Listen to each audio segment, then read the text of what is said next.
എന്താ മക്കളെ, എല്ലാവരുടെയും വീട്ടിലും മുട്ട എപ്പോഴും സ്റ്റോക്കാണ്. അതെനിക്ക് നല്ല വൃത്തിക്കറിയാതെ.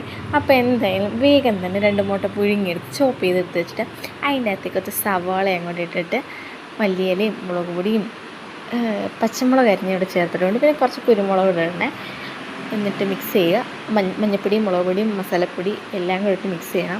പിന്നെ കുറച്ച് നമുക്ക് എന്താ മെയിനായിട്ട് വേണ്ടതാണ് മൈദ എടുക്കാത്തവർക്ക് ഗോതമ്പ് പൊടി എടുക്കുക. ഞാനിവിടെ ഗോതമ്പ് പൊടി എടുത്തില്ല, കാരണം നേരത്തെ ഒരു ദിവസം ഞാൻ ഇത് ഉണ്ടാക്കാൻ നേരത്തെ ഗോതമ്പ് പൊടി ഇട്ടതിൻ്റെ ആണോ ഇത് ഞാൻ ഉണ്ടാക്കിയതിൻ്റെ കുഴപ്പമാണോ എന്ന് എനിക്കറിയത്തില്ല.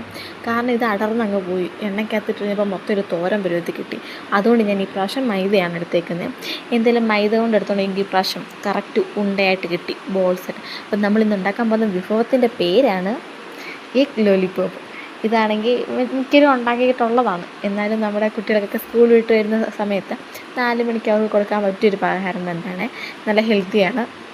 അവർ സ്കൂൾ വിട്ട് ക്ഷീണിച്ചാണ് വരുന്നത്, അവരെ ഒന്ന് ആക്റ്റീവ് ആക്കാൻ ഈ ഒരു സംഭവത്തിന് പറ്റും. ഈ സംഭവത്തിനല്ല, നമ്മൾ ഉണ്ടാക്കി കൊടുക്കുമ്പോൾ അവർക്ക് കുറച്ച് സന്തോഷമാണല്ലോ. പിന്നെ ഒരു ഇതുകൊണ്ട് ഇപ്പം ബാഗ് കൊണ്ട് വീട്ടിൽ വെക്കുക, അന്നേരം തന്നെ ട്യൂഷന് പോവുക. അപ്പോൾ അവർക്ക് ഇതൊക്കെ ഒന്ന് കഴിച്ചിട്ട് പോയാൽ അവർ ട്യൂഷന് ചെന്നിട്ട് നല്ല ആക്റ്റീവായിട്ടിരിക്കും. അപ്പം ഞാൻ ഒരു ഗീവ് അവേയുടെ കാര്യം പറഞ്ഞിട്ടുണ്ടായിരുന്നു, പക്ഷേ ആരും എനിക്ക് കമൻറ്റ് ഇട്ടില്ല. എനിക്ക് 77 സബ്സ്ക്രൈബേഴ്സാണുള്ളത്. ഞാൻ വിചാരിച്ചാലും ഒരാളെങ്കിലും കമൻറ്റ് ഇടുമെന്ന് ആരും ഇട്ടില്ല. പറ്റുന്നവരൊക്കെ ഒന്ന് ഇടുക. ഒരാളിട്ടാലും ഞാൻ അവർക്ക് ഗിഫ്റ്റ് അയച്ചു തരുന്നതായിരിക്കും. പിന്നെ നിങ്ങളെക്കൊണ്ട് പറ്റുകയാണെന്നുണ്ടെങ്കിൽ ലൈക്ക് അടിച്ച് ഷെയർ അടിച്ചിട്ട് യൂട്യൂബ് ചാനൽ സബ്സ്ക്രൈബ് ചെയ്ത് സഹായിക്കണേ. നമുക്ക് കുറച്ച് സബ്സ്ക്രൈബേഴ്സ് ആവുകയാണെങ്കിൽ ഞാൻ ഇനി ഒരാൾക്ക് കൊടുക്കുന്നത്, ഇനി അടുക്കൊരു 100 സബ്സ്ക്രൈബേഴ്സ് ആകുമ്പോൾ ഞാൻ അന്നേരം കൊടുക്കും. കാരണം 77 ആയപ്പോൾ തന്നെ എനിക്ക് ഭയങ്കര ഹാപ്പിയാണ്.